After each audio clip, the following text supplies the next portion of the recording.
Famous book है जिसके 2 volumes publish हो चुके हैं और तीसरा वॉल्यूम जल्द ही पब्लिश होने जा रहा है। लेकिन इस थर्ड वॉल्यूम को शो में पब्लिश करने के इरादे से वो 9 ट्रांसलेटर्स को हायर करते हैं। एंड क्योंकि ये बहुत ही खास बुक होती है और रिलीज होने से पहले ये कहीं लीक ना हो जाए, इसलिए उन ट्रांसलेटर्स को एक सीक्रेट बंकर में रखा जाता है। उस बंकर के अंदर ना तो कोई फोन यूज किया जा सकता है और ना ही इंटरनेट। बाहर की दुनिया से मानो उनका कनेक्शन पूरी तरह से कट हो जाता है और 2 महीने के लिए इन्हें इस तरह यहाँ पर रहकर इस बुक को अलग अलग भाषाओं में ट्रांसलेट करना है। लेकिन यहाँ आने के बाद उन ट्रांसलेटर्स को जो शॉक पे शॉक लगता है वही इस मूवी की शॉकिंग कहानी है। क्या वो ट्रांसलेटर्स यहाँ से बच पाए और आखिर में क्या हुआ, ये जानने के लिए आइए देखते हैं 2019 में रिलीज हुई ये सुपर फ्रेंच मिस्ट्री थ्रिलर जिसका नाम है द ट्रांसलेटर्स। तो मूवी की शुरुआत में एक पब्लिशिंग कंपनी के सीईओ एरिक को दिखाते हैं जो एक बड़े बुक फेयर में अनाउंस करता है कि देखिए, डीडलेस नाम के फेमस बुक का 3rd वॉल्यूम हम जल्द ही कई भाषाओं में पब्लिश करने वाले हैं। एंड पहले 2 वॉल्यूम्स को आप लोगों ने जिन जोरों शोरों से खरीदा उसको देखकर हमें लगा कि जरूर हमें 3rd वॉल्यूम बनाना चाहिए। एंड अगले 2 महीनों में ही हम 3rd वॉल्यूम को आपके लिए पब्लिश करने वाले हैं। एंड दोस्तों, इस तरह इस बुक के पहले 2 वॉल्यूम्स को पढ़कर सभी 3rd वॉल्यूम का बड़ी बेसब्री से इंतजार कर रहे होते हैं। एंड इस तरह की एक्साइटमेंट इतिहास में किसी और बुक को शायद ही मिली हो। इतना डीडलेस बुक का ओरिजिनल ऑथर कौन है ये आज तक कोई नहीं जान पाया, इस कदर उसे सीक्रेट रखा गया है दोस्तों। तो चलिए जरा आपको इंट्रोडक्शन करा देते हैं। डीडलेस को ट्रांसलेट करने के लिए अलग अलग देशों से प्रोफेशनल ट्रांसलेटर्स को बुलाया जाता है। तो सबसे पहले ये देखिए, ये है पोर्टुगीज ट्रांसलेटर टेल्मा और ये है डेनमार्क की ट्रांसलेटर हेलन। वो अपने पति और बच्चों से विदा लेती है कि मैं जल्द ही आ जाऊंगी, काम खत्म करके, तब तक के लिए अपना ख्याल रखना। अगला है टीनेज ट्रांसलेटर जिसका नाम है एलेक्स जो कि इंग्लैंड में रहता है। और ये है जर्मन ट्रांसलेटर इंग्रिड, ये स्पेनिश ट्रांसलेटर जेवियर, अगला है इटालियन ट्रांसलेटर डेरियो और उसके बाद है ग्रीक ट्रांसलेटर कैंड्रिनोज और आखिर में अपने चाइनीज भाई यानी कि चैन यानी कि चाइनीज ट्रांसलेटर, और रशियन बताना तो भूल ही गया, रशियन ट्रांसलेटर है कैथरीना। तो ये सारे प्रोफेशनल ट्रांसलेटर्स फ्रांस आते हैं जहां इन्हें ट्रांसलेशन का काम करना है। उसके बाद उनको एक बड़े मेंशन में ले जाया जाता है जहां वो बहुत ही पीसफुली अपना काम कर सकेंगे। एंट्रेंस पर ही उनके मोबाइल्स ले लिए जाते हैं। ये जगह किसी राजमहल से कम नहीं लगती दोस्तों। सभी बहुत एक्साइटेड होते हैं कि 2 महीने इस शानदार जगह में रहने का मौका मिल गया, वाह कितनी अच्छी किस्मत है हमारी। लेकिन पब्लिशर की असिस्टेंट इन्हें नीचे लेकर जाती है जो कि एक बेसमेंट की तरह दिखता है। वहां पर एक बंकर के अंदर वो इनको लेकर जाती है। इन ट्रांसलेटर्स को तो और भी एक्साइटमेंट होती है क्योंकि इससे पहले कि बाहर के लोग इस वॉल्यूम 3 को पढ़ें, इन्हें उस बुक को पढ़ने का मौका मिल रहा है। उसे पढ़कर वो अपनी भाषाओं में उसे ट्रांसलेट करेंगे। पब्लिशर नहीं चाहता कि बुक का एक भी शब्द इंटरनेट या किसी और तरीके से लीक हो जाए, वरना पब्लिशिंग कंपनी का कोई फायदा नहीं होगा। एंड यहाँ तो इंटरनेट भी नहीं है। लेकिन उनको कहा जाता है कि आपकी जरूरत की सारी चीजें हम देंगे, जैसे कि अच्छा खाना, अच्छी रहने की जगह, गेम्स वगैरह सारी चीजें यहाँ पर अवेलेबल हैं। फिर दोस्तों वो उनको दूसरे कमरे में लेकर जाती है जहाँ गार्ड्स खड़े होते हैं और वो इन्हीं को देख रहे होते हैं। वहाँ पब्लिशर एरिक आता है और ट्रांसलेटर से कहता है कि हम रोज हर एक को 20 पेजेस देंगे जिन्हें उसी दिन के अंदर आपको ट्रांसलेट करना होगा। वैसे ट्रांसलेशन के लिए 1 महीना काफी होगा, लेकिन उसके बाद आपको ये चेक करना होगा कि आपका ट्रांसलेशन ठीक है या फिर उसे बेहतर किया जा सकता है। इसलिए आपको यहाँ पर 2 महीने रखा जाएगा और इस दौरान आपको ध्यान रखना है कि एक छोटी सी भी गलती ना हो जाए। अगर इस बुक का कोई भी पार्ट लीक हुआ तो बस समझिए आपका करियर खत्म हो जाएगा, ऊपर से जेल की सजा वो तो पक्की है। इस तरह की सख्त कंडीशंस बताकर एरिक उनको डरा भी देता है। लेकिन कहा, ट्रांसलेटर्स तो यहाँ पर अपना काम करने आए हैं तो काम करके ही जाएंगे।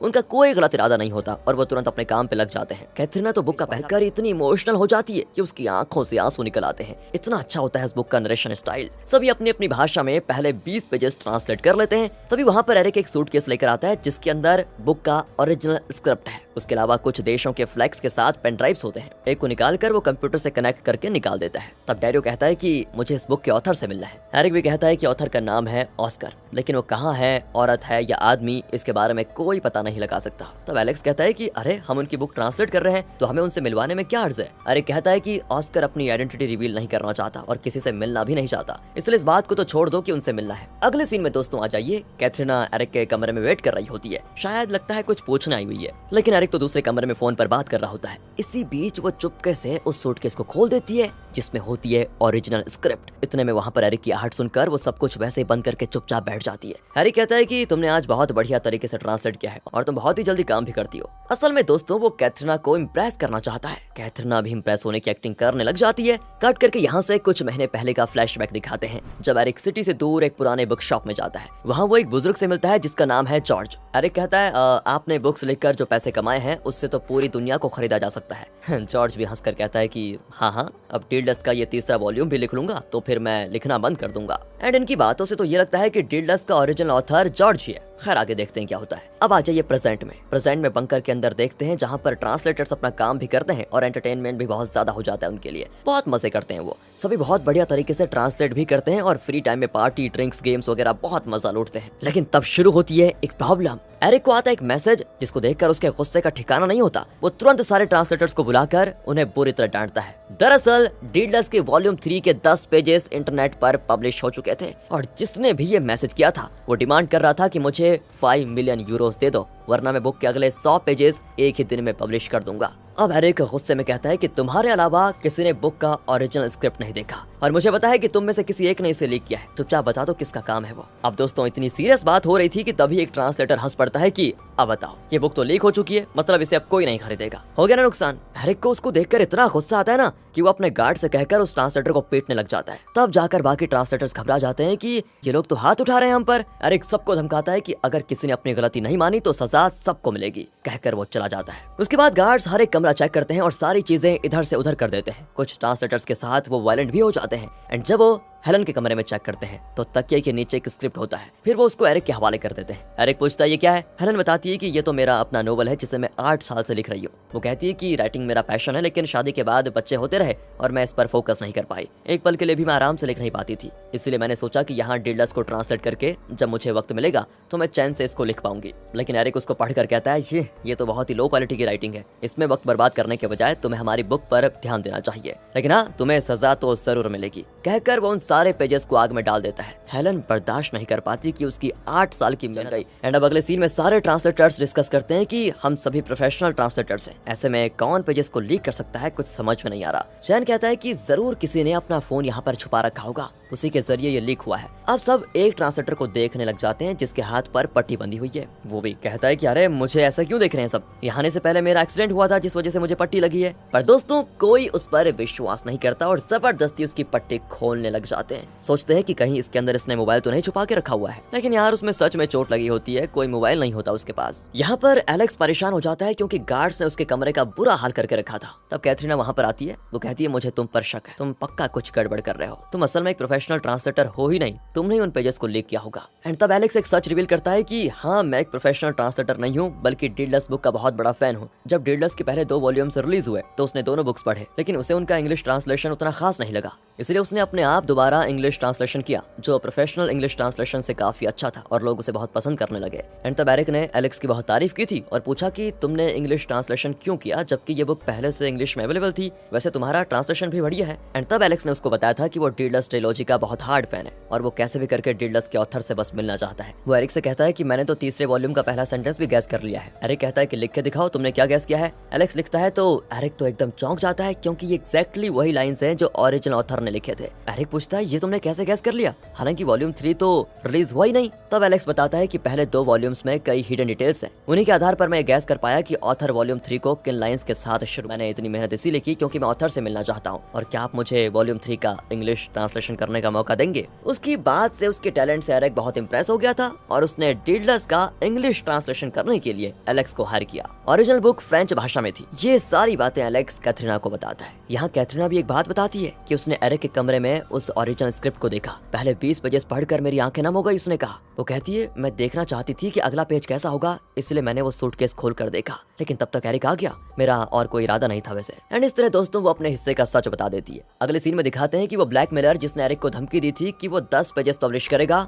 वो उन पेजेस को सच में पब्लिश कर देता है और हर तरफ वो ट्रेंडिंग हो जाती है। एरिक को तो मतलब इतना गुस्सा आता है उसका सर फट जाता है। वो गुस्से में सारे ट्रांसलेटर्स के कपड़े उतरवा कर बहुत टॉर्चर करता है और चेक करता है कि कपड़ों के अंदर कहीं कुछ छुपा के तो नहीं रखा हुआ है। तब उसको एक और मैसेज आता है कि अब तक तुमने मुझे 5 मिलियन नहीं भेजे, अगर अगले 6 घंटों के अंदर तुमने मुझे 21 मिलियन नहीं भेजे तो डीडलस बुक के अगले 100 पेजेस मैं पब्लिश कर दूंगा, फिर गई तुम्हारी बुक पानी में। एरिक यहाँ पर पागल हो गया है। वो सारा गुस्सा ट्रांसलेटर्स पर उतारता है और कहता है अब तुम लोग मरने तक यहीं पड़े रहोगे और अगर सच नहीं बताया तो और बुरे मरोगे, और यहाँ पर याद रखना तुम्हें अब से कुछ नहीं मिलेगा जब तक तुमने सच नहीं बताया, कहकर वो चला जाता है। उसके बाद लाइट्स भी बंद हो जाती है असल में सच का पता लगाने के लिए एरिक अपना टॉर्चर शुरू कर चुका है। ये लोग कैंडल जलाकर बैठे होते हैं और बड़े परेशान होते हैं कि अब क्या होगा। कितने सपने लेकर ये यहाँ पर आए थे कि हमें बुक ट्रांसलेट करने का मौका मिल रहा है। यहाँ पर एक और फ्लैशबैक दिखाते हैं कि एरिक जब जॉर्ज से मिलने गया था तो उसने जॉर्ज को बताया कि डिल्डस का 3rd वॉल्यूम मैं एक सीक्रेट जगह पर ट्रांसलेट करवाने वाला हूँ। एंड तब जॉर्ज ने कहा था कि अब मैं तुम्हारे साथ काम नहीं करूंगा। जब तुम मेरे पास आए थे तो तुम्हारे अंदर बुक्स पब्लिश करने का पैशन था, लेकिन अब तुम पैशन के लिए चीप पब्लिसिटी करके बुक्स को प्रमोट कर रहे हो। एंड डिल्डस वॉल्यूम 3 मैं तुमसे पब्लिश नहीं करवाऊंगा। ये सुनकर एरिक चौंक जाता है और कहता है मैं आपको बहुत सारे पैसे देने को तैयार हूँ और आप मेरे लिए और बुक्स लिखिए प्लीज। लेकिन जॉर्ज यहाँ साफ इंकार कर देता है। और अब प्रेजेंट में आ जाइए।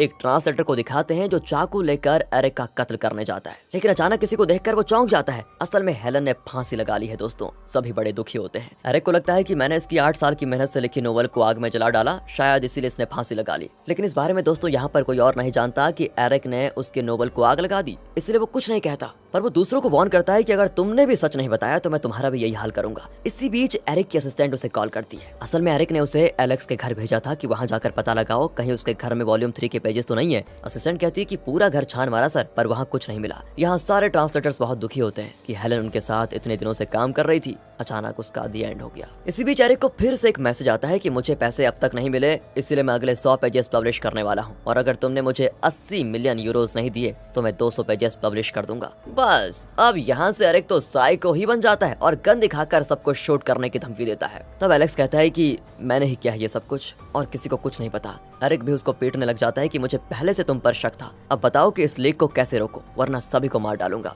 एलेक्स कहता है कि मैं ये सब एक ऑटोमेटिक सिस्टम के जरिए कर रहा हूँ जो लंदन में एक सीक्रेट जगह पर है। अगर आप 80 मिलियन भेज देंगे तो वो सिस्टम अपने आप रुक जाएगा। एरिक उस सीक्रेट लोकेशन का पता मांगता है। एलेक्स उसको बता भी देता है। फिर एरिक अपने असिस्टेंट को वहाँ भेजता है, लेकिन एरिक का कम नहीं होता और वो कैथरीना को शूट कर देता है। वहाँ वो असिस्टेंट उस सीक्रेट लोकेशन पर जाती है जहाँ पर एक सिस्टम अपने आप काम कर रहा होता है। वो सिस्टम के पास जाती है तो वहाँ पर एक फोटो होती है जिसमें एरिक असिस्टेंट को डांट रहा है। असल में भी एरिक हमेशा असिस्टेंट को डांटता धमकाता रहता है, इसीलिए अब उसे एरिक पर गुस्सा आने लग जाता है और वो एलेक्स को सपोर्ट करना चाहती है। वो एरिक से बदला लेना चाहती है और कॉल ही कट कर देती है। एरिक चौंक जाता है कि उसके असिस्टेंट ने उसका कॉल क्यों काट दिया और अब कोई और रास्ता न पाकर वो अपने पार्टनर को कॉल करता है और 80 मिलियन यूरोस अपने अकाउंट में ट्रांसफर करने को कहता है। वो भी कर देता है। एरिक उन पैसों को एलेक्स के सिस्टम में ट्रांसफर करता है, लेकिन कुछ ही देर के बाद वो अपना फोन ही फेंक देता है। तभी एक ट्रांसलेटर फोन उठाता है तो देखता है डिल्डस वॉल्यूम 3 का पूरा बुक ही लीक हो चुका है, यानी इंटरनेट पर फ्री में पब्लिश हो चुका है। अब एरिक को इस बुक का तो एक भी पैसा नहीं मिलेगा। गुस्से में वो पागल ही हो जाता है और एलेक्स को शूट कर देता है, लेकिन उसका पागलपन देखकर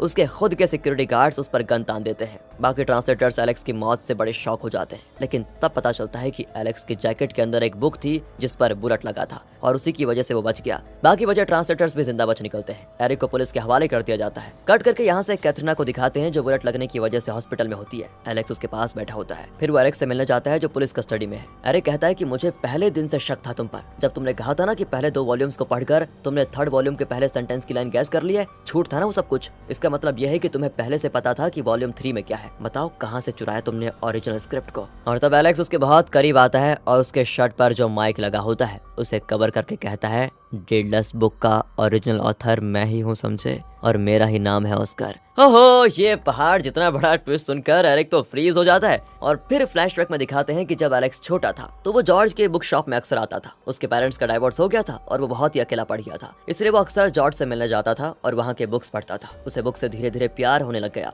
वो खुद एक बुक लिखना चाहता था। एंड जब वो थोड़ा बड़ा हुआ तो उसने डिल्डस नाम की एक फैंटास्टिक बुक लिखनी शुरू की जिसमें पोएट्री भी थी, पॉलिटिक्स भी था और बहुत अच्छी कहानी भी थी। उसे जॉर्ज ने पढ़ा तो वो बहुत ही खुश हुआ। उसने एलेक्स से कहा कि अगर ये पब्लिश होगा तो लोग इसको बहुत पसंद करेंगे, लेकिन एलेक्स डरता है कि अगर उसके नाम से पब्लिश हुआ तो न जाने लोग उसे एक्सेप्ट करेंगे भी या फिर नहीं। इसलिए उसने जॉर्ज से कहा था कि आप इसे पब्लिश करवाइए और किसी दूसरे नाम से पर और उसके पहले 2 वॉल्यूम्स को पब्लिश करने का काम एरिक को दिया। लेकिन जब एलेक्स को पता चला कि बुक्स का सेल्स बढ़ाने के लिए एरिक पब्लिसिटी की चीप तरीके अपना रहा था तो वो गुस्सा हो गया। उसने जॉर्ज से कहा आप प्लीज वॉल्यूम 3 एरिक को मत दीजिए, हम कोई और अच्छा पब्लिशर ढूंढ लेंगे। जॉर्ज ने कहा कि ठीक है, मैं एरिक को मना कर दूंगा, तुम एक काम करो वॉल्यूम 3 लिखना शुरू करो। एलेक्स भी मान गया और इसी वजह से जब एरिक जॉर्ज से मिलने आया तो जॉर्ज ने कह दिया था कि मैं तुम्हारे साथ काम नहीं करूंगा। लेकिन एक दिन अचानक एरिक ने अनाउंस किया कि कुछ ही महीनों में वो वॉल्यूम 3 पब्लिश करने वाला है। उस वक्त वहाँ पर एलेक्स भी था। वो परेशान हो गया कि जॉर्ज ने तो कहा था कि इसे वॉल्यूम 3 नहीं देंगे, फिर एक कैसा अनाउंसमेंट हो सकता है। और अब प्रेजेंट में जब एरिक को पता चलता है कि एलेक्स ही ऑस्कर है तो वो चौंक जाता है। लेकिन एलेक्स उसे एक और शॉक देता है। एरिक ने जो उसे 80 मिलियन ट्रांसफर किए थे वो वापस एरिक के अकाउंट में ट्रांसफर कर देता है। और एरिक से कहता है अब पुलिस तुम्हारी चमड़ी उधेड़ देगी कि इतने सारे पैसे तुम्हारे पर्सनल अकाउंट में कहां से आए, जवाब तैयार रखना उनके लिए। एरिक एकदम शॉक हो जाता है और बड़बड़ाने लग जाता है कि तुम ऑस्कर नहीं हो सकते क्योंकि मैंने खुद अपने हाथों से उसका कत्ल किया था और उसके पास से वॉल्यूम 3 का ओरिजिनल स्क्रिप्ट चुरा कर लाया था। यहाँ फ्लैशबैक में दिखाते हैं कि जब जॉर्ज ने एरिक को थर्ड वॉल्यूम देने से इनकार किया था तो गुस्से में एरिक ने जॉर्ज को सीढ़ियों से धकेल कर मार डाला और डीलस का वॉल्यूम 3 चुरा कर ले आया। उसने जॉर्ज के बुक शॉप में आग लगा दी थी ताकि ये बिल्कुल एक्सीडेंट लगे। उसके बाद ही उसने बुक फेयर में अनाउंस किया था कि कुछ महीनों में वो डीलस का वॉल्यूम 3 पब्लिश करेगा। इस तरह एरिक अपने मुंह से कबूल कर लेता है कि उसने चोरी की और जॉर्ज का कत्ल भी किया। बाहर से पुलिस बिन की बातें सुन रही होती है लेकिन उन्हें एलेक्स की बात नहीं सुनाई देती क्योंकि जब वो बात कर रहा था ना तो उसने माइक को कवर कर दिया था। पुलिस फिर एरिक को पकड़ कर लेकर जाती है क्योंकि उसके खिलाफ अब सॉलिड एविडेंस मिल चुका है। यहाँ तब एलेक्स को चैन आता है, इसलिए नहीं कि उसका बुक हिट हुआ बल्कि इसलिए कि जिस जॉर्ज को वो अपना दादाजी मानता था, उनसे बहुत प्यार करता था, उनके कातिल से उसने बदला ले लिया है। और इसी के साथ दोस्तों ये मूवी यहाँ पर खत्म होती है। कैसी लगी आपको ये अलग मूवी कमेंट करके बता दीजिए यार प्लीज। मिलते हैं अगली वीडियो में, ध्यान रखेगा अपना and finally thanks for watching.